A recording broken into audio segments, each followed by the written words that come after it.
இந்த மாதிரி விஷயங்கள் எல்லாம் தடுக்கணும். இது அந்த நாட்டுடைய பொருளாதாரத்தை பாதிக்குது, மக்களுடைய வாழ்க்கையை பாதிக்குது, அமைதியை பாதிக்குது, 2 நாடுகளுடைய உறவுகளை பாதிக்குது.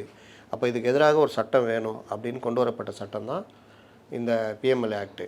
இது ஒவ்வொரு நாட்டிலையும் அந்தந்த நாட்டுக்கு ஏற்ற மாதிரி பேர் மாற்றிடலாம். ஆனால் எல்லா நாடுகளும் கூடி உருவாக்கப்பட்ட இது. இந்த சட்டத்துக்கு அளப்பரிய அதிகாரம் உண்டு அப்படின்றது. அப்போ நீ இவ்வளோ இருக்கும்போது டாஸ்மார்க்கில் என்னை கேட்டு தான் உள்ளே வரணும்னா நியாயமா இது? இந்த டைமில் தான் இவர் மந்திரி பதவி ராஜினாமா பண்ணி சாதாரண ஒரு ஆளாக இருந்து கேட்டது. ஆனால் கிடைச்சதெல்லாம் இதுக்காக இல்லை. அதை தான் நேரத்தும் சொல்கிறாங்க அவங்க. பேட்டா நாங்கள் இதுக்கு கொடுக்கல. நாங்கள் கொடுத்தது மனித உரிமை, அடிப்படை உரிமைகளுக்கு எதிராக ஒருவரை நீண்ட காலம் சிறையில் வைக்கக்கூடாதுன்ற ஒரே காரணத்தை தான் உங்களை ரிலீஸ் பண்ணுறேன். உங்களை மெரிட்டில் நாங்கள் பண்ணல.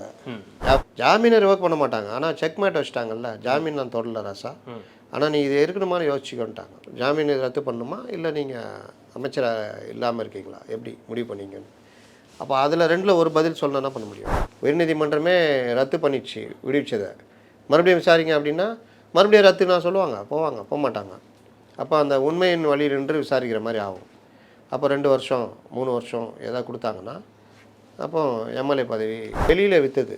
அதாவது ஃபேக்ட்ரி இது ஆலைக்கு வந்தது பாதி, மீதி வெளியில் விற்றது. அது ஒரு தனியாக இருக்குல்ல, அதுல ஏகப்பட்ட பணம் ஜென்ரேட் ஆகின்றாங்க.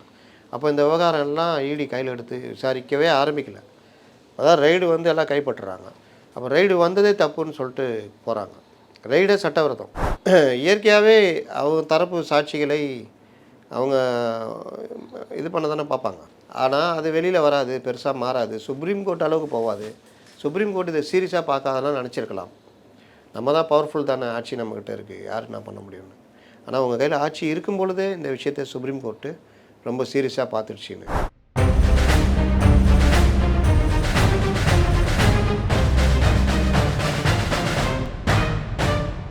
ரெட்ரோலுக்ஸ் நெஞ்சங்களுக்கு வணக்கம். நான் உங்கள் கார்த்திக். இன்றைய பொலிட்டிக்கல் பல்ஸ் நிகழ்ச்சியில் நம்முடைய இணைந்திருப்பவர் மூத்த பத்திரிகையாளர் திரு அப்துல் முத்தலீஃப் அவர்கள். வணக்கம் சார். வணக்கம். நேற்றைய தினம் நீதிமன்றங்களின் தினம் சொல்லலாம், இல்லை திமுகவுக்கு எதிரான நாள் அப்படின்னு கூட அதை சொல்லலாம். தொடர்ந்து செந்தில் பாலாஜி பொன்முடி வழக்கு, நம்ம நல்லதே பேசுவோமே, நீதிமன்றங்களின் நாள் வச்சுக்கலாம். சரி, அப்படியே நீங்கள் வம்புலுக்கிற மாதிரி போகிறீங்க. அப்படிதான் அதான நடந்திருக்கு, அதனால சொல்றேன் நான். நீதிமன்றங்களின் நாள், அதுல மிக முக்கியமானது செந்தில் பாலாஜி அவர்களுக்கு எதிரான அந்த வழக்கு. உச்சநீதிமன்றம் பல கேள்விகளை கேட்டுள்ளது. உங்களுக்கு தேவை அமைச்சர் பதவியா இல்லது ஜாமீனா அப்படின்றத கேட்டிருக்காங்க. திங்கட்கிழமை வரைக்கும் அதற்கான கெடு கொடுத்துருக்காங்க. பல விதங்களில் இது வந்து பேசப்படுது. செந்தில் பாலாஜி என்ன முடிவெடுக்க போகிறார், இல்லை திமுக என்ன முடிவெடுக்க போகுது. ஏன்னா கபில் சிபல் நாங்கள் எந்த வாதத்தையும் வைக்க மாட்டோம் அப்படின்னு உச்சநீதிமன்றத்தில் அது சொல்லியிருக்காரு. அப்படின்னா இப்போ அடுத்த கட்ட நடவடிக்கை என்னவாக இருக்கும், எதனால் இவ்வளவு காட்டமான பல கேள்விகளை முன் வச்சுருக்காங்க. குறிப்பாக வந்து நல்லெண்ணத்தின் அடிப்படையிலலாம் உங்களை வெளியில் விடலை, நீங்கள் ஜெயிலில் இருக்கும்போது உங்களுடைய இதனாலலாம் நாங்கள் வெளியே விடலை, இந்த சட்டத்தின் அடிப்படையில் தான் வெளியே விட்டுருக்கோம்லாம் குறிப்பிட்டிருக்காங்க. நீங்கள் எப்படி பார்க்குறீங்க? ஜாமீன் கொடுத்தவரே வருத்தப்பட்டு பதிவு பண்ணியிருக்காரு. நான் வந்து கொடுத்ததை நான் வருத்தப்படுறேன், நான் எவ்வளோ கஷ்டப்பட்டு கொடுத்தேன் தெரியுமா, உனக்கு தெரியும்ல கபில், நீயே சொல்லு கபில் அப்படின்னு. ஆமாம், சாதாரண விஷயம் இல்லை, நீங்கள் எல்லாத்தையும் உடச்சி கொடுத்தீங்க ஜாமீன்னு. ஏன்னு சொல்கிறேன்னா, பிஎம்எல்ஏ ஆக்டுன்றது நீங்கள் நேற்று இந்த தாக்குதல் எடுத்துக்கோங்க, அந்த தாக்குதலுக்கும் பிஎம்எல்ஏ ஆக்டுக்குமே சம்மந்தம் இருக்குது. ஏன்னா பிஎம்எல்ஏ ஆக்டுன்றது ஒரு சர்வதேச சட்டம். நீங்கள் தவறாக ஈட்டப்படுகின்ற பொருள், அந்த பணம் பொருள் முறைகேடாக ஊழல், முறைகேடு, போதை மருந்து கடத்தல், இன்னும் என்னென்ன வகைகள் இருக்கோ அந்த மாதிரி ஈட்டப்படும் பணம் ஒரு நாட்டுடைய பொருளாதாரத்தை பாதிக்குது. ஒரு நாட்டுக்கு எதிராக தீவிரவாத செயலுக்கு உதவியாக அந்த பணம் மாற்றப்படுகிறது, ஆயுதங்கள் வாங்குவதற்கு மாற்றப்படுகிறது, இல்லாட்டி பலருடைய சொத்துக்களாக வேறு நாடுகளில் முதலீடாக மாறுது. இந்த மாதிரி விஷயங்கள் எல்லாம் தடுக்கணும். இது அந்த நாட்டுடைய பொருளாதாரத்தை பாதிக்குது, மக்களுடைய வாழ்க்கையை பாதிக்குது, அமைதியை பாதிக்குது, 2 நாடுகளுடைய உறவுகளை பாதிக்குது. அப்போ இதுக்கு எதிராக ஒரு சட்டம் வேணும் அப்படின்னு கொண்டு வரப்பட்ட சட்டம் தான் இந்த பிஎம்எல்ஏ ஆக்ட்டு. இது ஒவ்வொரு நாட்டிலையும் அந்தந்த நாட்டுக்கு ஏற்ற மாதிரி பேர் மாற்றிடலாம். ஆனால் எல்லா நாடுகளும் கூடி உருவாக்கப்பட்ட இது. இந்த சட்டத்துக்கு அளப்பரிய அதிகாரம் உண்டு அப்படின்றது. அப்போ நீ இவ்வளோ இருக்கும்போது டாஸ்மார்க்கில் என்னை கேட்டு தான் உள்ளே வரணும்னா நியாயமா இது? அப்போ அடிப்படையே யாருக்குமே பிஎம்எல்ஏ ஆக்டுடைய அடிப்படையே தெரியல. சரி, ரைட்டு, பிஎம்எல்ஏ ஆக்ட் வந்துச்சு, அது மேலே அப்படி இப்படி ஓடிக்கிட்டே இருக்குது, கைதுகள் மற்ற விஷயங்கள். அதில் ஒருத்தர் சுப்ரீம் கோர்ட்டில் நீங்கள் என்ன தான் மற்ற நாடுகள் சேர்ந்து பண்ணுங்க, நீங்கள் சொல்லுங்கள் ஐயா, நீங்கள் சொன்னால் தான் நாங்கள் நம்புவோன்ட்டு சுப்ரீம் கோர்ட்டில் விஜய் மண்டல்ன்ற ஒருத்தர் வழக்கு போடுறார். இவ்வளோ வானலாவே அதிகாரம் கொடுத்துருக்கீங்களே. பிஎம்எல்ஏ ஆக்டில் கைது பண்ணால் ஜாமீனே கிடையாது. பிஎம்எல்ஏ ஆக்டில் கைது பண்ணால் ஜாமீன் கிடைக்கிறதுக்கு நீங்கள் ட்வின் கண்டிஷனை நீங்கள் பண்ணணும். நீங்கள் தான் உங்களை குற்றவாளி இல்லைன்னு நீங்கள் ஒத்துக்கணும். மெரிட் அடிப்படையில் மற்ற விஷயங்களில் வந்து உங்களுக்கு ஜாமீன்றதெல்லாம் கிடையாது. இந்த சிஆர்பிசியில் ஐபிசியில் இருக்கிற மாதிரி இத்தனை நாள் தான் இருந்தால் சார்ஜ் ஷீட் ஃபைல் பண்ணிட்டா ஜாமீன் கொடுத்துடணும். அந்த இதெல்லாம் இதில் இல்லை. இது என்ன அநியாயம்? இதில் நான் வந்து வாக்குமூலம் கொடுத்துட்டா மாற்ற முடியாது. இதில் பிஎம்எல் ஆக்ட் 17ல் பொருள் சீசரோ இல்லை வாக்குமூலம் வாங்கினாங்க. என்னங்க இது நீங்கள் சொல்லுங்கள் அப்படின்றப்போ அது ஒரு பெரிய ஐகானிக் ஒரு வழக்காக மாறுது. அந்த வழக்கில் 2022 எல்லாம் கரெக்டு தான். சில விஷயங்களுக்கு சில இது தேவை. சாதாரண திருடனுக்கு சாதாரண சட்டம், இன்டலெக்சுவல் திருடனுக்கு இதுதான். இது வந்து நாடுகள் சம்மந்தப்பட்ட நாட்டினுடைய உள் விவகாரங்கள், பொருளாதாரம், எல்லா விஷயம் சம்மந்தப்பட்டது. இவன் ஹை ப்ரொஃபைல் குற்றவாளி, இவன் பெரிய பெரிய ஆளெல்லாம் வச்சு வாதாடுவான். அப்போ இதுக்கு சட்டத்துக்கு பாதுகாப்பு வேணும், நிரூபிக்கிறதுக்கு பல விஷயங்கள் வேணும். இது அதிகாரம் கரெக்டு தான் 2022 தீர்ப்பு கொடுத்துட்டாங்க. ஆனாலும் அதுக்குள்ளே இவங்க இன்னும் உருட்டின்னு தான் திரிகிறாங்க. அதில் எப்போவுமே மற்ற மாநிலங்களுக்கு வழிகாட்டியாக திகழும் தமிழகம் இந்த வேலையை பண்ணிக்கிட்டே இருக்குது. அப்போ அப்படிப்பட்ட ஒரு பிஎம்எல் ஆக்டில் பலரும் முதல்வர்களே கைதாகியிருக்கிறார்கள். அந்த சோரன், கெஜ்ரிவால், இன்னும் யாராவது கைதாகலாம். அப்போ அதுக்கு முன்னாடி அந்த பிஎம்எல் ஆக்டுக்கு முன்னாடி நீங்கள் எவ்வளோ பெரிய செல்வாக்கு மிக்கவராக இருந்தாலும் முடிச்சு விட்டுறாங்க. அப்போ அப்படிப்பட்ட பிஎம்எல் ஆக்டில் தான் நீண்ட காலம் சிறையில் இருந்த அமைச்சராக இருந்தவர்னு பார்த்தீங்கன்னா மணிஷ் சிசோடியா, சத்யேந்திர ஜெயின். அப்போ அவர்களை கைது செய்ய பொழுது அவங்க வந்து பல்வேறு விஷயங்களுக்கு அவங்க வாதாடி யாரையோ சின்னனவோ பண்ணி அபிஷேக் மனு சிங்கிலாம் கூட வந்து வாதாடினார். ஆனாலும் நோ அப்படின்ட்டு இந்த ட்வின் கண்டிஷன் மற்ற விஷயங்கள்ல உச்சநீதிமன்றம் அதை பரிசீலிக்கவே இல்லை. பல ஆண்டுகளாக அவங்க உள்ளே இருந்தாங்க. ஒரு தடவை சத்யேந்திர ஜெயின் கீழே விழுந்து மண்டையில் அடிபட்டு, ஐயா பாருங்க ஐயா மண்டையை பொழந்துச்சு, இப்போ கூட உங்களுக்கு இறக்கம் இல்லையா? ஒன்றும் கிடையாது, நீ போய் சிகிச்சை பண்ணுங்க, அந்த பீரியடு உனக்கு பரவாயில்ல பண்ணிட்டு வந்துரு, முடிஞ்சவொடனே இழுத்துட்டு வந்துட்டாங்க. இப்போ இந்த மாதிரி பலரை வந்து அபிஷேக் மனு சிங்கெலாம் எவ்வளோ வாதாடி பார்த்தார். அப்போ இப்படிலாம் கிடைக்காத ஒரு விஷயத்தில் தான் இவரும் மாட்டுறாரு. அதே பிஎம்எல் ஆக்டில் இவரும் மாட்டுறாரு. மாட்டி இவரும் சிறையில் இருக்கும்போது அப்போது பலரும் இந்த சட்டம் பற்றி தெரிந்தவர்கள் சொல்வது அங்கேயே கிடைக்கலன்னா இங்கே எப்படி கிடைக்கும், அப்போ இவர் வர முடியாது அப்படின்னு இது இப்படியே ஓடிக்கிட்டு இருக்குது. இந்த நேரத்தில் தான் இவர்களுக்கு ஆபத் பாந்தவனாக ஓகா வருகிறார். ஓகா எப்படிப்பட்ட ஜட்ஜினா, பிஎம்எல் ஆக்டை சட்டம் கரெக்டு, ஆனால் அதை வச்சுக்கிட்டு எனக்கு என்னென்னு இடி பயன்படுத்துறது நாங்கள் அனுமதிக்க மாட்டோம். ஒரு சட்டத்தை கரெக்டாக பயன்படுத்துங்க. நீங்கள் எத்தனை வழக்கில் நீங்கள் கன்விக்ஷன் வாங்கி கொடுத்துருக்கீங்க? உங்கள் இஷ்டத்துக்கு நீங்கள் வந்து எந்த வித விசாரணை இல்லாமல் எப்படி நீங்கள் பண்ணுவீங்கன்னு பல கேள்விகள் கேட்டாலும் பல கருத்தரங்களில் பேசினவர். பொதுவாகவே அவர் இந்த மாதிரி விஷயங்களுக்கு எதிரானவர். அப்படின்றப்போ அவர்கிட்ட இந்த வழக்கு போகுது. மணிஷ் சிசோடியா, சத்யேந்திர ஜெயின், இந்த மதுபான ஊழல் சம்மந்தப்பட்ட முதல்ல ஒரு ஆள், இந்த ஆலய அதிபரே யாரோ ஒருத்தர் தான் ரிலீஸ் ஆகிறாரு. அப்போ இந்த மாதிரி பிஎம்எல் ஆக்டில் கைதானவங்கலாம் ஏதோ ஒரு இதில் வந்து அவர் ஓகா ரிலீஸ் பண்ணுறாரு. சத்யேந்திர ஜெயினுக்கும் மணிஷ் சிசோடியாவுக்கும் 2 வருஷத்துக்கு மேலே இருந்துட்டாங்க. இன்னும் எத்தனை ஆண்டுகள் நீங்கள் அந்த வழக்கு விசாரணைக்காக இவரை உள்ளே வச்சுருக்க போகிறீங்க? சார்ஜ் ஷீட் ஃபைல் பண்ணாமையே நீங்கள் வந்து இழுத்தடிப்பீங்களா? அது வரைக்கும் அவர் உள்ளே இருக்கணுமா? Fail is the rule, jail வந்து எக்ஸம்ஷன். ஜெயிலுன்றது கட்டாயம் இல்லை, பெயில் வந்து கட்டாயம். பெயில் வந்து ஒரு ரூல் கொடுக்கலாம். ஜெயிலுன்றது ஒரு தேவைக்காக தான். நீங்கள் எல்லாத்தையும் பண்ண முடியாது. நீங்கள் மற்ற வழக்குகளில் 60 நாள் 90 நாள்னு வந்துடுறாங்க. பிஎம்எல் ஆக்டில் இந்த வழக்கு இருக்குன்னா அதுக்கு நீங்கள் முறையாக பண்ணுங்கள். நீங்கள் பண்ணல அப்படின்னு உங்கள் தப்பை வச்சுக்கிட்டு இவங்கள உள்ளே வைக்கிறது எப்படி நியாயமாக இருக்கும்? அது அடிப்படையில் ஆர்டிகல் 21 பிரகாரம் ஒரு மனித உரிமை மீறல், அதாவது அடிப்படை உரிமைகள் மீறல். ஒரு எனக்கான உரிமைன்னு ஒன்று இருக்குல்ல, அந்த உரிமையை நீங்கள் மீறுறீங்க அப்படின்னு சொல்லிட்டு அந்த அடிப்படையில் மெரிட் இல்லாட்டினாலும் அந்த அடிப்படையில் இவங்களை ரிலீஸ் பண்ணுறாரு. யாரை? மணிஷ் சிசோடியாவெல்லாம். அப்போவே நம்மளாம் எழுதுகிறோம், பேசுகிறோம், எங்கேயே கிடச்சிச்சு. அப்போ இவரும் அதே மாதிரி நீண்ட நாட்கள் இருக்கிறாரு. சார்ஜ் ஷீட் ஃபைல் பண்ணிட்டாங்க, இனிமேல் எதுக்குள்ளே வைக்கணும்? ஆர்டிகல் 21 இவருக்கும் தான் ரிலீஸ் பண்ணிட்டாங்கன்னா அதே மாதிரி ரிலீஸ் பண்ணிட்டாங்க. அதுக்கு நடுவில் தான் இந்த அமைச்சர் பதவியிலேருந்து இது பண்ணதெல்லாம். இந்த ஓகாவுடைய இது, இந்த மணிஷ் சிசோடியா இதெல்லாம் வராத பொழுது இவர்கள் பல தடவை வேறு மாதிரி மோதுகிறார்கள். பல சீனியர் கவுன்சிலில் வச்சு வாதாடுறாங்க, என்னென்னவோ பண்ணுறாங்க. எதுக்குமே நீதிமன்றங்கள் எந்த நீதிமன்றமும் அசைந்து கொடுக்கல. அப்போ தான் அந்த ட்வின் கண்டிஷனு மற்ற விஷயங்கள் நம்ம முன்ன மாதிரி இல்லை. அவர் பவரே கிடையாது. பாருங்கள், அமைச்சர் பதவி ராஜினாமா பண்ணிட்டார். வெறும் சாதாரண எம்எல்ஏ. அவர் வந்து ஆதிக்கம் செலுத்துவார், சாட்சிகளை கலைப்பார், உடம்பு வேற சரியில்லை. எதுவுமே இல்லை. அந்த மாதிரி பல கிரவுண்டில் உடம்பு சரியில்லை கிரவுண்ட்லாம் கேட்டாங்க. அப்போ ஒரு பெண் நீதிபதி ஒருத்தங்க இருந்தாங்க. அவங்க வந்து நீ சொல்கிற நோயில் அல்லி ஏதோ ஒரு அவங்க பேர். அல்லி வந்து இங்கே விசாரணை நீதிமன்றம். ஓகே. நான் சொல்ல சுப்ரீம் கோர்ட்டு ஜட்ஜி. நீங்கள் சொல்கிற கண்டிஷன்லாம் நான் கூகுளில் பார்க்கும்போது சாதாரண இந்த 4-5 மாத்திரை போட்டால் போதுமே, இதுக்கு ஜாமீன்லாம் தேவையில்லைன்ட்டாங்க. அப்போ அந்த அளவுக்கு அது ஏன்னா ஜட்ஜிகள் பார்க்குறது சட்டத்தின் அடிப்படையில். நீங்கள் என்ன சொன்னாலும் இது பிஎம்எல் ஆக்டில் வராது, ரைட் முடியும் அப்படின்ற மாதிரி. இந்த டைமில் தான் இவர் மந்திரி பதவி ராஜினாமா பண்ணி சாதாரண ஒரு ஆளாக இருந்து கேட்டது. ஆனால் கிடைச்சதெல்லாம் இதுக்காக இல்லை, அதை தான் நேரத்தும் சொல்கிறாங்க அவங்க. பட் நாங்கள் இதுக்கு கொடுக்கல, நாங்கள் கொடுத்தது மனித உரிமை அடிப்படை உரிமைகளுக்கு எதிராக ஒருவரை நீண்ட காலம் சிறையில் வைக்கக்கூடாதுன்ற ஒரே காரணத்தை தான் உங்களை ரிலீஸ் பண்ணுறேன். உங்களை மெரிட்டில் நாங்கள் பண்ணல, ஞாபகத்தில் வச்சுக்கோங்க. அப்படி நான் பண்ணதுடைய தீர்ப்பு கொடுத்தது எந்த மாதிரி சூழ்நிலாம் நான் கொடுத்துருக்கேன்னு உங்களுக்கு தெரியாதா மிஸ்டர் கபில் சிபில்? ஆமாம் ஆமாம் ஆமாம். அப்போது இதை பயன்படுத்தி எத்தனை பேர் ரிலீஸ் ஆனாங்க உங்களுக்கு தெரியாதா? ஆமாம். ஜபர் சாதிக்கு அது தானே மெரிட்டு கிடையாது இந்த 21. அப்போது தெரியாதா? அப்படிப்பட்ட இது நானே இப்போ வருத்தப்படுறேன் அப்படின்னு சொல்கிறாங்க. அப்போது நீங்கள் அந்த ஜாமீன்றது எவ்வளோ முக்கியம், பிஎம்எல் ஆக்டுன்றது எவ்வளோ முக்கியம். இப்போ பிஎம்எல் ஆக்டில் ஜாமீனே கிடைக்காத நேரத்தில் அவர் ஓகான்ற ஒரு ஜட்ஜி தான் இதை முடிவு பண்ணி கொடுக்குறாரு. சுப்ரீம் கோர்ட்டே கொடுக்குதுன்றப்போ அதை பயன்படுத்தி பல ஜாமீன்கள் வாங்கப்படுது, பலரும் வெளியே வருவாங்க.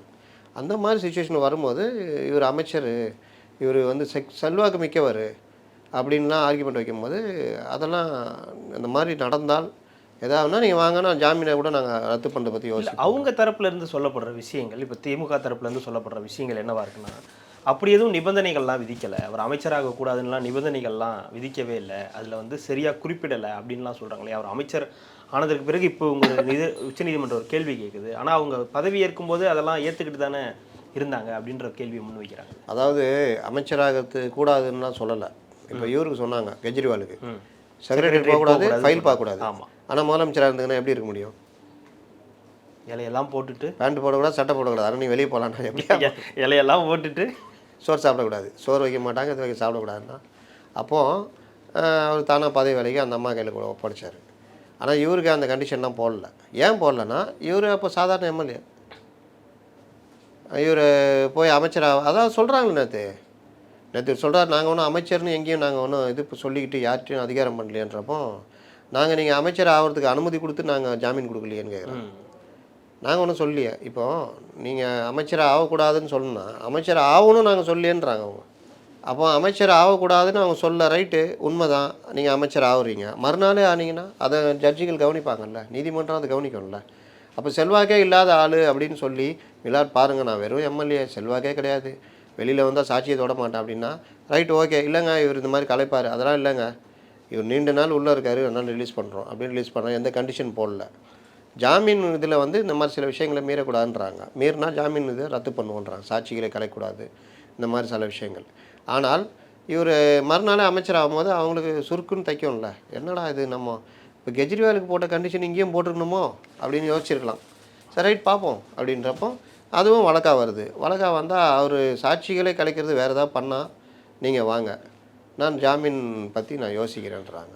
அதுக்கு பிறகு கொஞ்ச நாள் பொறுத்து மறுபடியும் சாட்சிகள் வர, அரசு தரப்பு சாட்சி வரலை, சாட்சிகள் மிரட்டப்படுறாங்க, அப்படி இப்படின்னு போகும்பொழுது மீண்டும் அந்த வழக்கு எடுக்கப்படுகிறது.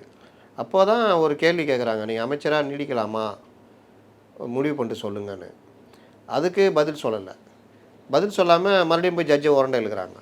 இல்லை நீங்கள் அமைச்சராக நீடிக்கலாமான்னு சொன்னீங்கல்ல, அந்த ஆர்டரை எங்களுடைய கட்சிக்காருக்கு வரல அப்படின்னோன்னா, என்னங்க விளாட்றீங்களா?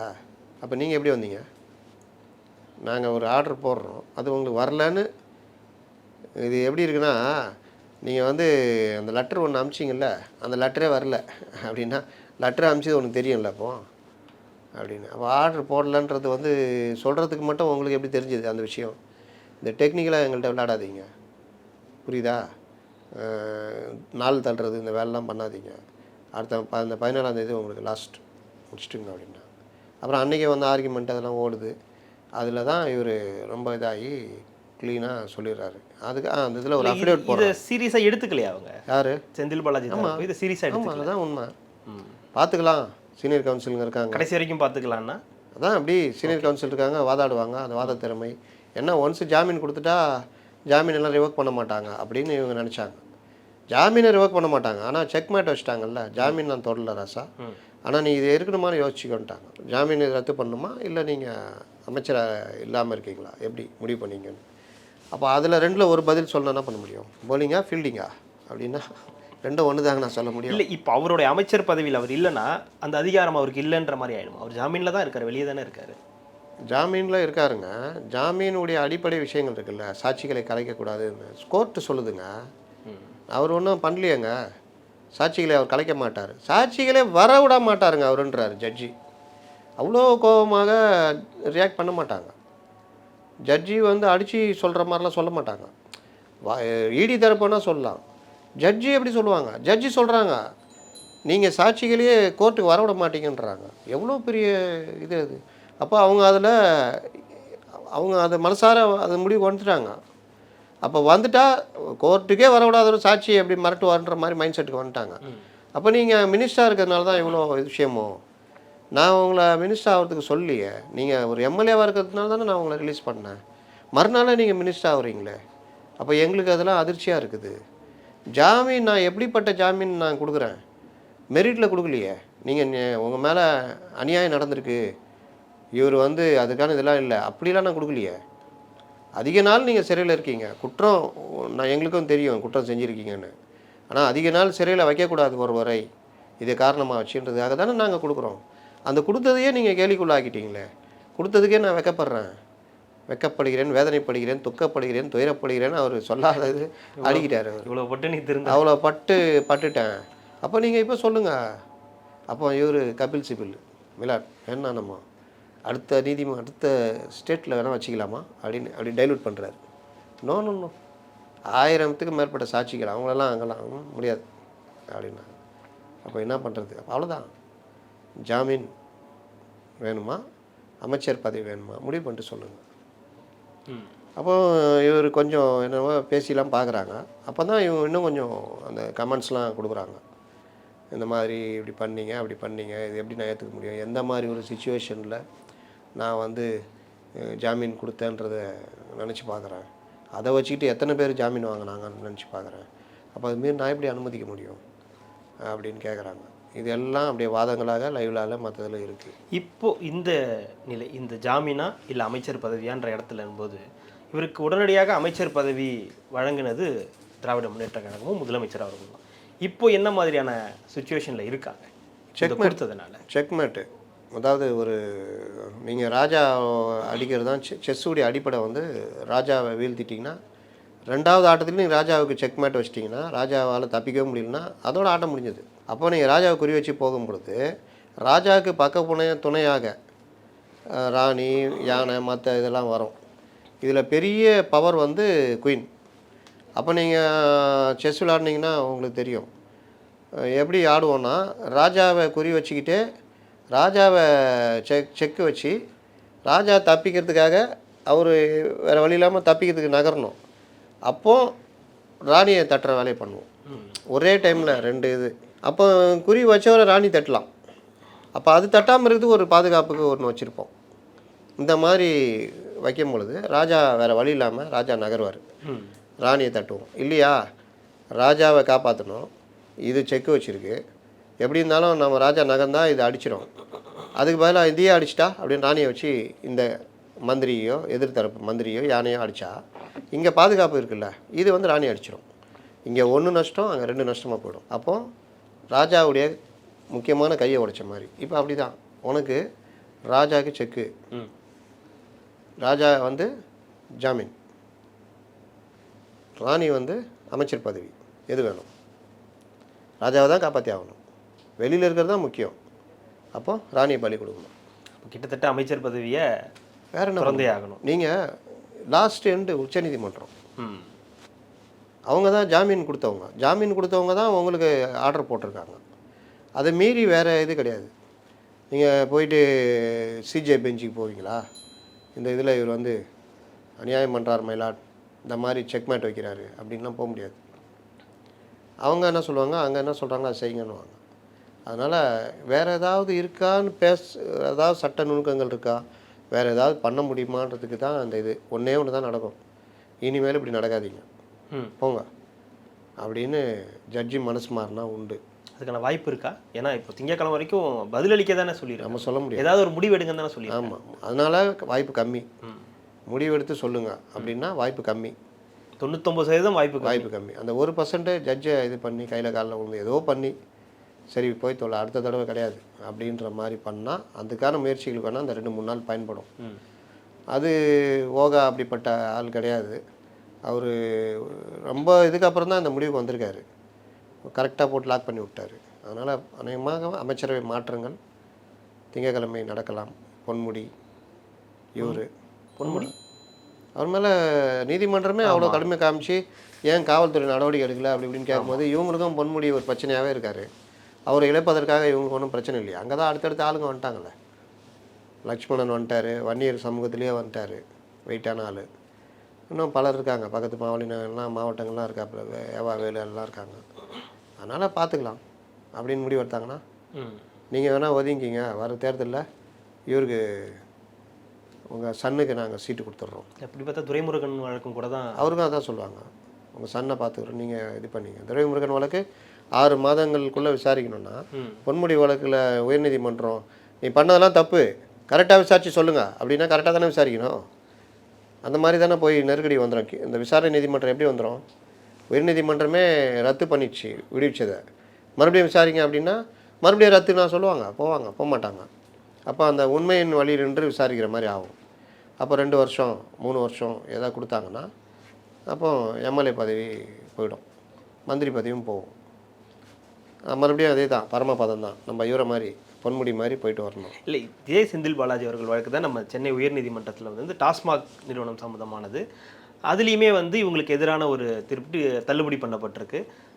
இடி சோதனை நடத்துறதுல எந்த பிரச்சனையும் கிடையாதுன்ற ஒரு தீர்ப்பு வந்திருக்கணும் போது இதை எப்படி பார்க்குறாங்க? ஏன்னா இது 4மே ஒரே நாளில் வந்து இது ஆமாம், இது செந்தில் பாலாஜி சம்மந்தப்பட்டதுன்னு எல்லாரும் பதிவு பண்ணுறாங்க. டாஸ்மார்க் இல்லையே, 1.5 வருஷம் இவர் இருந்திருக்காரு, முத்துசாமி இருந்திருக்காரு, ஏடிஎம்கே பிரிவில் தங்கமணி இருந்திருக்காரு.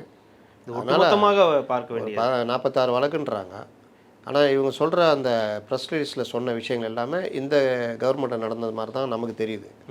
சட்டவிரோத பார்கள், அதுக்கு லைசன்ஸ் கொடுத்ததில், டெண்டர் விட்டதில் பிரச்சனை, போக்குவரத்து டெண்டர் விட்டது பிரச்சனை, பாட்லிங் கம்பெனியும் சாலை ஆலைகளும் கை கோத்துக்கிட்டு மணி ஜென்ரேட் பண்ணது, 10 to 40 பணம் எம்ஆர்பியோட அதிகம் வச்சுது. இது எல்லாமே பார்த்திங்கன்னா இந்த 4-5 வருஷத்தில் தான் அதிகமாக இந்த குற்றச்சாட்டுகள் வந்தது. அப்போ இந்த பீரியடில் அதிகமாகும், அந்த பீரியடில் இருக்க ஏதோ 1-2 வரும்னு வச்சுக்கோங்க. இது எல்லாம் வருதுன்னு பார்த்தீங்கன்னா இவர் இருந்த பீரியடு ப்ளஸ்ஸு 1.5 ஆண்டுகள் முத்துசாமி இருந்த பீரியடும் சேர்ந்து தான் வரும். அதனால் நீதிமன்றம் இன்றைக்கி நேற்று தீர்ப்பில் கூட இதுக்கு பொறுப்பானவர்கள் அல்லது அது துறை அதிகாரிகள் அவர்கள் தான் இதுக்கு இந்த குற்றத்துக்கு பொறுப்பேற்றுக்கணுன்ற மாதிரி ஒரு இது போட்டிருக்காங்க. அந்த இதில் இவர்கள் இந்த வழக்கு விஷயம் வரும்பொழுது, டாஸ்மார்க்கு ரெய்டு அப்படின்னு வரும்பொழுது, ரெய்டு ஏதோ 1 நாள் 2 நாள் முடிவு பண்ணுறது கிடையாது, அது ஒரு நீண்ட திட்டமிடல். அப்போ ஒரு விஷயம் இல்லையே இதில். இப்போ வழக்கமாக ஜாப் ராக்கெட்டு செந்தில் பாலாஜினா போக்குவரத்து தொழிற்சங்கத்தில் போக்குவரத்து துறையில் ஒரு 5 பதவிக்கான வேலை வாய்ப்பு தரேன்ட்டு பணம் வாங்கி அந்த பணத்தை தரல அப்படின்றதானே அந்த வழக்கு. அதில் ஒரே துறையில் 5 வேலைக்கு பதவிக்கு. ஆனால் இங்கே அப்படி இல்லை, ஒரு துறையில் சட்டவிரோத பார்கள்ன்றது தனி இது வரும். பார் லைசன்ஸில் வந்து அந்த நாம்ஸ்லாம் ஃபாலோ பண்ணல, டெண்டர் இது ஃபாலோ பண்ணலன்றது ஒன்று தனியாக வரும். போக்குவரத்து சம்மந்தமான அந்த இது 100 கோடி ரூபா அந்த டாஸ்மார்க் சப்ளை போக்குவரத்து சப்ளைக்கான இது அந்த டெண்டர் இது தனியாக வரும். போஸ்டிங்க்கு ட்ரான்ஸ்ஃபருக்கு இது வரும் தனியாக வரும். பாட்டிலுக்கு எக்ஸ்ட்ரா வச்சு வாங்கினது 10 to 40 அந்த எம்ஆர்பி இது தனியாக வரும். இந்த மாதிரி ஒவ்வொரு இதுக்கும் தனித்தனியாக வந்த பல வழக்குகள் ஒன்றுக்குள்ளே வந்துட்டு இத்தனை இருக்குதுன்னு அவங்களும் பிரிச்சுக்கலாம். அப்போ இவ்வளோ விஷயங்களுக்கும் அதிகாரிகள் ஒப்புதல், பில்லு, மற்ற விஷயங்கள், ஆலையிலேருந்து இது வெளியில் விற்றது, அதாவது ஃபேக்ட்ரி இது ஆலைக்கு வந்தது பாதி, மீதி வெளியில் விற்றது, அது ஒன்று தனியாக இருக்குல்ல, அது இதில் ஏகப்பட்ட பணம் ஜென்ரேட் ஆகின்றாங்க. அப்போ இந்த விவகாரம் எல்லாம் இடி கையில் எடுத்து விசாரிக்கவே ஆரம்பிக்கல. அதான் ரைடு வந்து எல்லாம் கைப்பற்றுறாங்க. அப்போ ரைடு வந்ததே தப்புன்னு சொல்லிட்டு போகிறாங்க. ரைடே சட்டவிரோதம். அவங்களுடைய கோரிக்கையில் 3 இது ஸ்டேட்டும் டாஸ்மார்க்கும். அதில் 1 வந்து ரைடு சட்டவிரோதம் 3 நாள் இது. 2 அந்த ஊழியர்களை 60 மணி நேரம் அடைச்சி வச்சு சித்திரவதை பண்ணியிருக்காங்க, மனித உரிமை மீறல். 3 இந்த விஷயங்களை மத்திய மாநில அரசுகளுக்கு எதிராக இது ஒரு பழிவாங்கல் அப்படின்ற மாதிரிலாம் போகிறாங்க. இதில் வந்து மாநில சுயாட்சிக்கு எதிரானதுன்றப்போ ரைடு எங்களை கேட்டு வரணும் அப்படின்றது ஒன்றும் குழந்தைத்தனமானதுன்னு அதை மாற்ற சொல்லிட்டாங்க.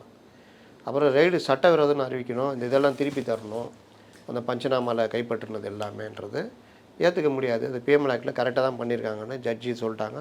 அதுக்கு முன்னாடி அவங்க வாதம் வச்சுட்டாங்க இடி, எப்படிலாம் நாங்கள் இது பண்ணணும். 60 மணி நேரத்தையும் நீதிமன்றம் ஏற்றுக்கல. அது வழக்கமாக நடக்கிறது தான். அவங்க யாரையும் துன்புறுத்தலை. அப்படி துன்புறுத்திருந்தால் அவங்க சொல்லியிருக்கணும், சொல்ல. அதே மாதிரி சீஸ் பண்ண விஷயங்கள்லாம் முறையாக தான் பண்ணியிருக்காங்க. இன்னும் சில சீஸ் பண்ண வேண்டியது இருக்குது, அதுலேயும் தப்பு நடக்கலை. அவங்க அந்த ப்ரெடிகேட்டட் அஃபென்ஸில் தான் வந்திருக்காங்க அப்படின்றது ரைடு சட்டப்பூர்வமானது தான் அப்படின்றதும் சொல்லிட்டாங்க. இனி நீங்கள் ப்ரொசீட் பண்ணலாம் அப்படின்னு சொல்லிட்டாங்க. உங்களுடைய மனு தள்ளுபடி. அப்போ மொத்தத்தில் கிட்டத்தட்ட முடிச்சு விட்டாங்க. ஏன்னா இவங்களுடைய வாதமே பேஸ்லெஸ்.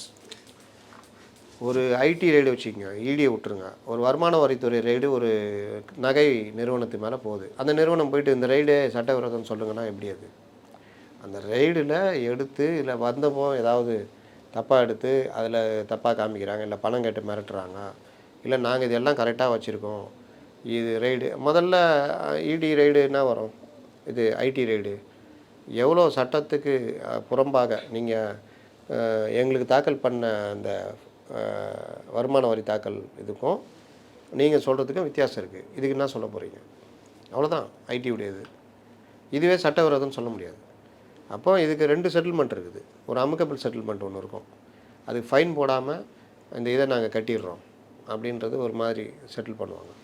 இல்லையா, இவ்வளோ ஃபைனு, இவ்வளோ அபராதம், அது தாண்டி அந்த டேக்ஸு எல்லாத்தையும் வசூல் பண்ணுவாங்க. இது ஆனால் இதில் இந்த மாதிரிலாம் நடந்திருக்கு, இவ்வளோ மோசடி நடந்திருக்கா, அப்புறமா தான் இடி அதுக்குள்ளே வரும். அப்போ இடியே வரக்கூடாது அப்படின்னா எப்படி அது? அப்போ அந்த மாதிரி ஒன்று தான் இது. இதில் வந்து பல்வேறு முறைகள் நடந்து எஃப்ஐஆர் போட்டிருக்காங்க, புகாராக வந்து. இடி தரப்பில் இவங்க அரசு தரப்பில் வைக்கப்பட்ட வாதம், எங்கள் புகார் நாங்கள் பார்த்துக்குறோம், நீ என்ன உள்ளே வர்ற, நாங்கள் நடவடிக்கை எடுத்துக்கிறோம், நீ வரதுக்கு நான் ரைட்ஸ் இருக்குதுன்னு அப்படிலாம் சொல்ல முடியாது. ஒரு பெரிய நிறுவனம் கம்பெனி ஆக்டில் பதிவு பண்ணியிருக்கீங்க, அந்த நிறுவனத்தில் முறைகேடு நடக்குது, அது அரசு சார்ந்த நிறுவனம், அதில் வந்து வஞ்ச ஒழிப்புத்துறை புகார் கொடுத்துருக்காங்க, அதில் கீழே பதிவு பண்ணியிருக்காங்க. அப்படி இருக்கும்போது இந்த அஃபென்ஸுக்கு நாங்கள் வரதான் செய்வோம், எங்களுக்கு ரைட்ஸ் இருக்குது. நாங்கள் பிஎம்எல் ஆக்டு 17 பிரிவு கீழே நாங்கள் வாக்குமூலம் வாங்குவோம், எல்லாம் சீசர் பண்ணுவோம், எல்லாம் பண்ணுவோம், அதுக்கு எங்களுக்கு முழு உரிமை இருக்குது. இசிஐஆர் போடுவோம், அதை உங்களுக்கு கொடுக்கணுன்னு அவசியம் இல்லை, உங்களுக்கு வேண்டிய டீட்டெயில் மட்டும் கேளுங்க, தர்றோம். அதே மாதிரி வேறு சில அந்த எஃப்ஐஆர்லாம் எந்த எஃப்ஐஆரில் வந்தீங்கன்னு நான் உங்களுக்கு சொல்ல வேண்டிய அவசியம் இல்லை, நாங்கள் அதை சார்ஜ் ஷீட்டில் போட்டு விசாரணையில் சொல்கிறோம், அங்கே வந்து நீங்கள் டிஃபெண்ட் பண்ணிக்கங்க, உங்களுக்கு சொல்லணுன்னு அவசியம் இல்லைன்றாங்க. அதை நீதிமன்றமும் ஏற்றுக்குது. ஏன் அப்படின்னா பிஎம்எல் ஆக்டு பற்றி சொன்னோம்ல, உலகளாவிய ஒரு இது, அதை நீங்கள் கொண்டு வந்து சுருக்கிக்கிட்டு ஒரு டாஸ்மார்க்கு ஒரு சில இது அரசியல் பழிவாங்கலாம் நீங்கள் சொல்ல முடியாது. அதனால தான் ஜட்ஜுங்களுக்கு கோவம் வருது. சும்மா வந்து அரசியல் பழிவாங்கல் இந்த கதைலாம் சொல்லாதீங்க. இன்றைக்கி உங்களை அவங்க ஊழல்வாதின்னுவாங்க, அவங்க நிரபராதின்னுவாங்க, நாளைக்கு நீங்கள் அவங்கள ஊழல்வாதி, நீங்கள் நிரபராதின்னுவீங்க. இதெல்லாம் உங்கள் அரசியல், அதை வெளியில் வச்சுக்கோங்க. நீங்கள் நிரபராதியா, நீங்கள் ஊழல்வாதியா, அவர் நிரபராதியா, அவர் மக்கள் முடிவு பண்ணிக்கிட்டோம். எங்களுக்கு தேவை சட்டம், அந்த சட்ட பிரகாரம் பார்க்கும்போது கரெக்டு. அதனால் அவங்க ப்ரொசீட், யூ டிஸ்மிஸ், அவ்வளோதான் முடிச்சு விட்டாங்க. இல்லை, இது ஒரு எவ்வளோ நெருக்கடியை கொடுத்துருக்கு ஆளும் கட்சிக்கு, திமுகவுக்கு இது எவ்வளோ நெருக்கடியை கொடுத்துருக்கு இந்த ஒரு வழக்கு. நீங்கள் அந்த சீனியர் கவுன்சிலுக்கே தெரியுங்க, இது பேஸ்லெஸ் நிற்காதுன்னு. இது கொஞ்சம் நாள் இழுக்கலாம். இல்லை, இந்த கேஸ் இல்லை, நான் செந்தில் பாலாஜி அவர்கள் நடக்கைய கேஸ், செந்தில் பாலாஜி கேஸ் அமைச்சரவை மாற்றம்னு கிட்டத்தட்ட பண்ணணும். நீங்கள் நேற்று அந்த வாதத்தில் ஒரு விஷயத்தை, அதனால தான் அவர் அதை உணர வச்சுட்டார். ஜாமீன் உனக்கு ஈஸியாக கிடச்சிச்சின்னு நினச்சிட்டேன். அந்த ஜாமீனுக்கு பின்னாடி எவ்வளோ நாங்கள் ஒர்க் பண்ணியிருக்கோம், எவ்வளோ விதிகளை மீறி ஓகான்ற ஒரு தனி மனிதன் இதுக்குள்ளே ஒரு புது இதை கொண்டு வந்து கொடுத்துருக்கோம். உனக்கு கொடுக்கல, இன்னொருத்தருலாம் கொடுத்தோம், அதை வச்சு உங்களுக்கும் கொடுக்குறோம். அப்போ நீங்கள் வந்து குற்றமற்றவர் அப்படின்னு அர்த்தம் கிடையாது. அந்த அர்த்தத்துலேயே நாங்கள் ஒன்றும் பார்க்கல. நாங்கள் மனிதாபிமான அந்த அரசியலமைப்பு சட்டம் கொடுத்துருக்க அந்த உரிமை அடிப்படையில் தான் உங்களுக்கு கொடுத்துருக்கோம். அந்த விஷயத்தை நீங்கள் பார்க்க மறுக்கிறீங்க. அப்போ நாங்கள் வைக்கப்படுறோம், ஐயோ இப்படிப்பட்ட நபருக்காக கொடுத்தோன்னு அப்படின்றாங்க. அப்போ இதை வந்து அவங்க உணரலன்னு தான் அர்த்தம். இயற்கையாகவே அவங்க தரப்பு சாட்சிகளை அவங்க இது பண்ண தானே பார்ப்பாங்க. ஆனால் அது வெளியில் வராது, பெருசாக மாறாது, சுப்ரீம் கோர்ட் அளவுக்கு போகாது. சுப்ரீம் கோர்ட் இதை சீரியஸாக பார்க்காதெல்லாம் நினச்சிருக்கலாம். நம்ம தான் பவர்ஃபுல் தானே, ஆட்சி நம்மக்கிட்ட இருக்குது, யார் என்ன பண்ண முடியும்னு. ஆனால் உங்கள் கையில் ஆட்சி இருக்கும் பொழுதே இந்த விஷயத்தை சுப்ரீம் கோர்ட்டு ரொம்ப சீரியஸாக பார்த்துடுச்சின்னு எனக்கு தெரிஞ்சு இவருடைய பகையாளி பங்காளி டெல்லியில் உட்காந்து ஒர்க் பண்ணி இதுக்கான எல்லா வேலைகளும் பண்ணிகிட்டு இருக்காருன்னு நான் கேள்விப்பட்டேன். அது எந்த அளவுக்கு உண்மைன்னு தெரியாது. அப்போ இந்த விஷயங்கள் கரெக்டாக நீதிமன்றத்துக்கு கொண்டு செல்லப்பட்டு நீதிபதிகளும் அதை ஏற்றுக்கொண்டு அதை ஒரு கரெக்டான ஒரு இதாக கொண்டு வந்திருக்காங்க. ஒரே ஒரு சின்ன 0.1% என்னென்னா அவருடைய மனசை மாற்றுறது. மற்றபடி 99.9% ரெண்டு முடிவில் ஒன்று சொல்லணும், உறுதியாக சொல்லியா. அப்போ நான் உள்ளே போகிறேன்னு சொல்ல மாட்டார். சுதந்திரம் எல்லாத்தையும் விட மேலானது. அதனால் நான் வந்து விலகிக்கிறேன்னு இவங்களுக்குள்ளே ஒரு செட்டப் வச்சுக்குவாங்க. நீங்கள் விலகினாலும் எல்லா அமைச்சரும் நீங்கள் சொல்கிறதான் கேட்டாகணும். நானே நீங்கள் சொல்கிறத கேட்குறேன். அதனால் நீங்கள் இலாகா இல்லாத அமைச்சர். அதே குத்துச்சாமி தங்கம் தென்னரசு தானே? அது யாருக்கு தெரியும்? அது என்ன அப்பாட்ட போய் கேட்க வேண்டியது, ஏன்ட்ட கேட்குறீங்க? கேட்குறேன் சார், சொல்லுங்கள். இல்லை, அது முத்துசாமி ஒரு வேளை பேக் அடிக்கலாம். ஏப்பா இந்த 1.5 வருஷத்துக்கே ஈடி வந்துச்சு, இதுக்கே நாளைக்கு என்ன நான் சம்மன் கொடுத்து கூப்பிட போகிறாங்களோ, நான் வாட்டில் வந்துட்டு போயிட்டு இருந்தேன். அதனால் மறுபடியுமா வேணா ராசா என்னை விட்டுருங்க, நான் எம்ஜிஆர் காலத்து ஆள், அமைதியாக இருந்துட்டு அமைதியாக போயிடுறேன்னு கூட சொல்லலாம். ஆனால் வேறு யாருக்கும் கொடுக்கலாம், நான் பார்த்துக்கிறேன் அப்படின்னு யாராவது வரலாம், இல்லாட்டி யாராவது ஜூனியர் கூப்பிட்டு கொடுக்கலாம், எது வேணால் நடக்கலாம். அதே மாதிரி இவர் நம்ம தங்கம் தென்னரசு கையில் நீங்கள் மீண்டும் மின்சாரத்தை நீங்களே பார்த்துங்கன்னு கொடுக்கலாம். பிடிஆர் நீங்கள் வெளியில் இப்படி பேசுனதுக்கு இந்தாங்க இந்த டிஆர்பி ராஜாட்ட நீங்கள் எது இதெல்லாம் அவர்கிட்ட இருக்குது அந்த அதிகாரம் புல முடிங்களோ அதை நீங்கள் வச்சுக்கோங்க அப்படின்னு கொடுக்கலாம். என்ன வேணாலும் ஒரு அமைச்சரவை பொன்முடிய இது நீதிமன்றம்லாம் கண்டித்து அப்புறம் பதவி விலகிறதுக்கு நம்மளே நாங்கள் இதை சாக்கா வச்சு நீங்கள் கொஞ்ச நாள் அமைதியாக இருங்க. இல்லைங்க சும்மா இருங்க, நானும் பார்க்குறேன் ஓசி பஸ்ஸு, அது எவ்வளோ தான் நாங்கள் தாங்கிறது, சும்மா இருங்க நீங்கள் கொஞ்ச நாள் சும்மா இருங்க அப்படின்ட்டு லக்ஷ்மணனை கூப்பிட்டு, இல்லாட்டி அவர் பேர் என்ன வசந்தம் கார்த்திகேயன், அந்த மாதிரி யாரையாவது ஒருத்தர் அந்த சைடில் அந்த பெல்ட்டில் யாரையாவது ஒருத்தரை, ஏன்னா ஏன் சொல்லுவாண்ணே என் ஆள் பார்த்து அப்படின்னு, அந்த மாதிரி நடக்கிறதுக்கு வாய்ப்பு இருக்குது. இப்படி ஏதாவது நடந்தால் வேறு இளைஞர்கள் யாராவது அதான் இவங்க ரெண்டுமே பூஸ் தானே வரத்துக்கு வாய்ப்பு இருக்குது. அதனால் 2-3 இலாக்காக்கள் மாறுவதற்கான ஒரு மாற்றம் திங்கட்கிழமை நடப்பதற்கான வாய்ப்பு இருக்கிறது. கண்டிப்பாக சார், தொடர்ந்து பார்க்கலாம். திங்கட்கிழமை இல்லை, நல்ல நாளாக பார்த்து, கண்டிப்பாக குளிகை இதெல்லாம் பார்த்து, அது வந்து திங்கக்கிழமையாக கூட இருக்கலாம் இல்லையா? அந்த குளிகை இருக்கலாம், நல்ல நாள் நல்ல நேரம் இதெல்லாம் இருக்கலாம். கவர்னரும் ஒத்துழைக்கணும்ல, அவர் டேட்டு கவர்னர்லாம் ஒத்துழைச்சி தான் அவன் தெரியும்ல என்ன பண்ணுவார். ஏன் என்ன இந்த வேந்தர் மாநாடு போட்டார், என்ன பண்ணாங்க, போடு பாரு அப்படின்னாங்க, போட்டார். பேசி பாரு நாங்கள் பேசுகிறாரு. உச்சநீதிமன்றம் போவோம் ஒன்றும் கிடையாது. உச்சநீதிமன்றமே அப்படி சொல்லலையே. உச்சநீதிமன்றம் அந்த 10 மசோதா நிறைவேறின மாதிரின்ட்டாங்க. அந்த 10 மசோதாவில் துணைவேந்தர்களை நியமிக்கிற அதிகாரம் முதல்வருக்குன்ட்டாங்க. வேந்தராக இவர் இல்லைன்னு எங்கேயுமே வரலையே, அதனால தான் அவர் கூட்டுறாரு. எப்போவுமே இவங்க எல்லாமே இந்த மாதிரி உருட்டுறது தான். முதல் நாள் உருட்டுவாங்க, மறுநாள் என்னப்பா எடுத்து உருட்டுனேன், இல்லைப்பா சும்மா அது அப்படி இப்படின்னுவாங்க. அதில் ஒன்று தான் இது. என்னப்பா என்ன வக் போர்டில் 2 இது தடை கொடுத்துட்டாங்களாம், உருட்டுனீங்க இல்லை சொன்னாங்க, அது அப்புறம் 5ஆம் தேதின்ட்டாங்கல்ல, அப்போ 5ஆம் தேதி வரைக்கும் அது இல்லை தடை தானே அப்படின்னு. அப்புறம் நீங்கள் தான் வாதாடினீங்க பேசுனீங்க அப்படின்னாங்க. இல்லை எல்லாம் கும்பலாக தான் ரூமில் நின்னோம், நீங்கள் பார்க்கலாமே பின்னாடி நின்றுந்தோமே, எத்தனாவது 73ஆவதா, நாங்களும் நின்னோம் அப்படின்னு. அதனால் நம்ம பத்திரிகைகள் அப்படி இருக்குது. வாட்ஸ்அப்பில் பார்த்துட்டு இதை நம்பிக்கிட்டு அதை நம்பிக்கிட்டு எதையும் படிக்கிறது இல்லை, எதுவும் இல்லை. இது நடக்குமா அது நடக்குமான்னு கேட்குறது. ஜாபர் சாதிக்கிட்ட கேட்குறாங்க, நீங்கள் பழிவாங்கப்பட்டீர்களா, உங்களை வேண்டுமென்றே உள்ளே திணித்தார்களா அப்படின்னு. இப்போ தான் வெளியே அவரு எங்களை விட நீ விசுவாசியாக இருக்கேடா, யாரா நீ, இல்லை நான் இப்போ தான் வந்திருக்கேன், நான் கொஞ்சம் ட்ரைனிங் எடுத்து மறுபடியும் உள்ளே அனுப்பிடாதீங்க, நீ இந்த மாதிரி அதிர்ச்சி அளிக்கும் கேள்வி கேட்குற பற்றியா, இவ்வளோ கூவுறிய, அந்த கூவலுக்கு ஏற்ற மாதிரி நானும் கூவணும், அதுக்கு நான் கொஞ்சம் ட்ரைனிங் எடுக்கணும், நான் எடுத்துகிட்டு வந்து நான் சொல்கிறேன், அப்போ கேள் நீ இதெல்லாம் அந்த மாதிரி கூவு, நான் பார்த்துக்கிறேன், இந்திய நாட்டின் ஜனாதிபதி அப்படின்றான்லாம் அந்த இதில், அந்த மாதிரி என்னங்க இதெல்லாம் பார்ப்போம், தொடர்ந்து பார்ப்போம் சார். மிக்க மகிழ்ச்சி, நன்றி.